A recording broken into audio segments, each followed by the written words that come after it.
We live in an aging world. While this has been recognized for some time in developed countries, it is only recently that this phenomenon has been fully acknowledged. Global communication is shrinking the world, and global aging is maturing it. The increasing presence of older persons in the world is making people of all ages more aware that we live in a diverse and multi-generational society. It is no longer possible to ignore aging, regardless of whether one views it positively or negatively. Demographics note that if current trends in aging continue as predicted, a demographic revolution, wherein the proportions of the young and the old will undergo a historic crossover, will be felt in just 3 generations. This portrait of change in the world's population parallels the magnitude of the Industrial Revolution, traditionally considered the most significant social and economic breakthrough in the history of humankind since the Neolithic period. It marked the beginning of a sustained movement towards modern economic growth in much the same way that globalization is today marking an unprecedented and sustained movement toward a global culture. The demographic revolution, it is envisaged, will be at least as powerful.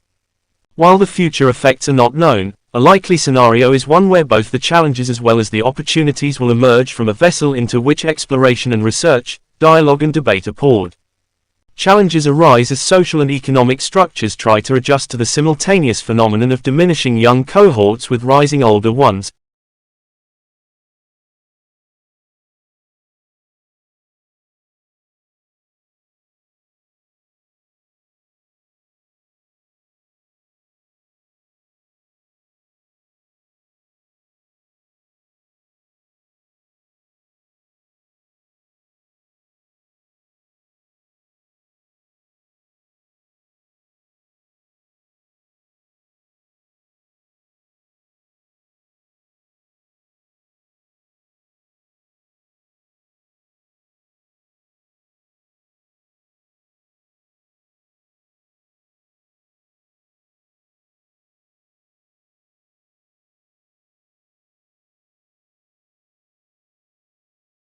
By living in close contact with humans, dogs have developed specific skills that enable them to interact and communicate effectively with people.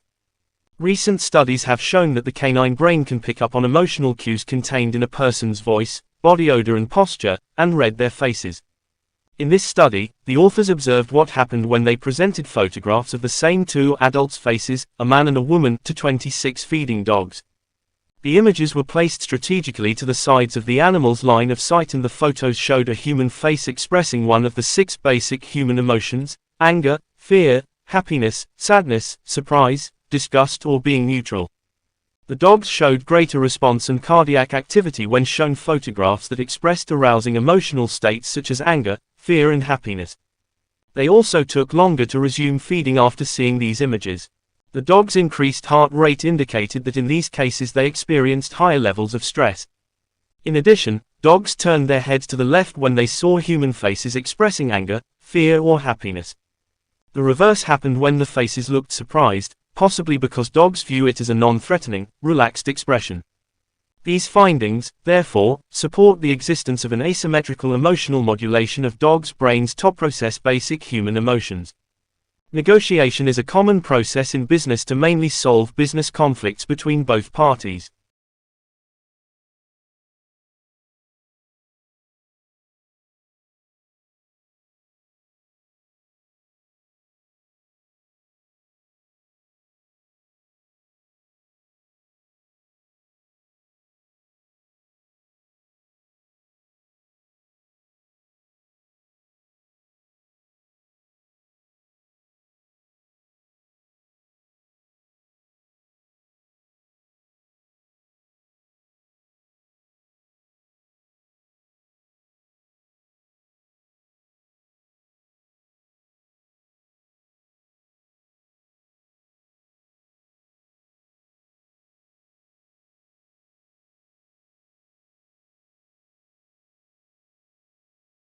The National Oceanography Center (NOC) is engaged in research into the potential risks and benefits of exploiting deep-sea mineral resources, some of which are essential for low-carbon technology, as well as using ocean robots to estimate the environmental impact of the potential deep-sea mining activities.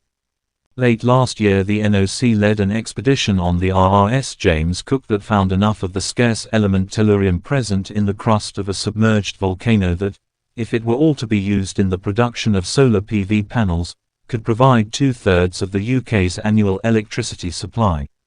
Recently, the NOC also led an international study demonstrating deep-sea nodule mining will cause long-lasting damage to deep-sea life, lasting at least for decades. These nodules are potato-sized rocks containing high levels of metals, including copper, manganese and nickel. They grow very slowly on the seabed, over millions of years. Although no commercial operations exist to extract these resources, many are planned. Professor Edward Hill, executive director at the NOC, commented, "By 2050 there will be 9 billion people on Earth and attention is increasingly turning to the ocean, particularly the deep ocean, for food, clean supplies of energy and strategic minerals." The NOC is undertaking research related to many aspects and perspectives involved in exploiting ocean resources.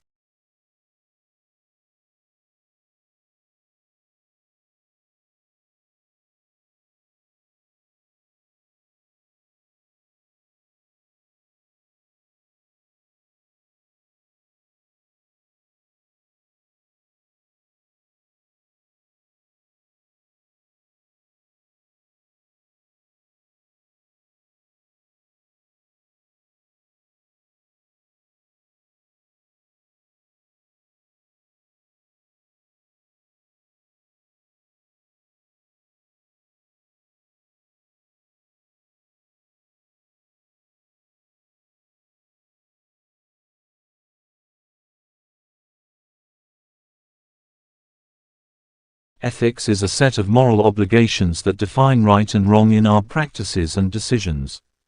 Many professions have a formalized system of ethical practices that help guide professionals in the field. For example, doctors commonly take the Hippocratic Oath, which, among other things, states that doctors do no harm to their patients. Engineers follow an ethical guide that states that they hold paramount the safety, health, and welfare of the public.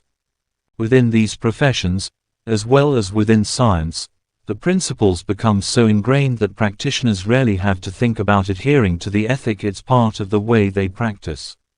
And a breach of ethics is considered very serious, punishable at least within the profession by revocation of a license, for example, and sometimes by the law as well. As scientific ethics calls for honesty and integrity in all stages of scientific practice, from reporting results regardless of properly attributing collaborators. This system of ethics guides the practice of science, from data collection to publication and beyond. As in other professions, the scientific ethic is deeply integrated into the way scientists work, and they are aware that the reliability of their work and scientific knowledge in general depends upon adhering to that ethic. Many of the ethical principles in science relate to the production of unbiased scientific knowledge.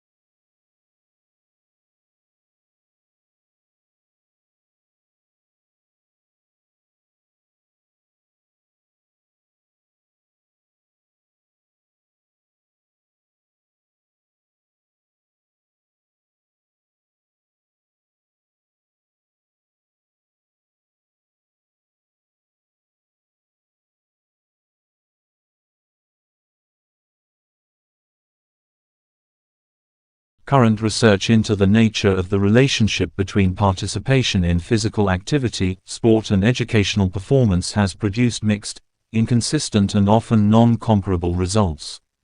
For example, some cross-sectional studies illustrate a positive correlation between participation in sport and physical activity and academic success, e.g., maths, reading, acuity, reaction times. However, critics point to a general failure to solve the issue of direction of cause, whether intelligence leads to success in sport, whether involvement in sport enhances academic performance, or whether a third factor, e.g. personality traits, explains both. Longitudinal studies also generally support the suggestion that academic performance is enhanced, or at least maintained, by increased habitual physical activity. Yet such studies are criticized for not being definitive because some do not use randomized allocation of pupils to experimental and control groups to control for pre-existing differences. Others tend to use subjective, teacher-assigned grades to assess academic achievement, rather than standardized and comparable tests, and some programmers include parallel interventions, making it difficult to isolate specific effects.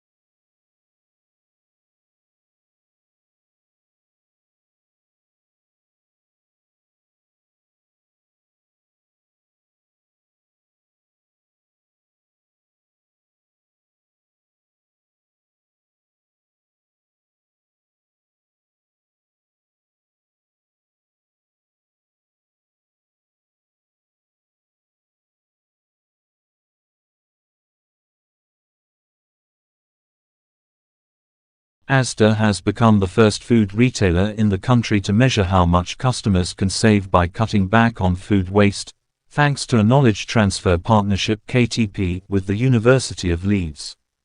The idea behind the KTP was for the university, using Asda's customer insight data, to apply its research to identify, investigate and implement ways of helping customers to reduce their food waste.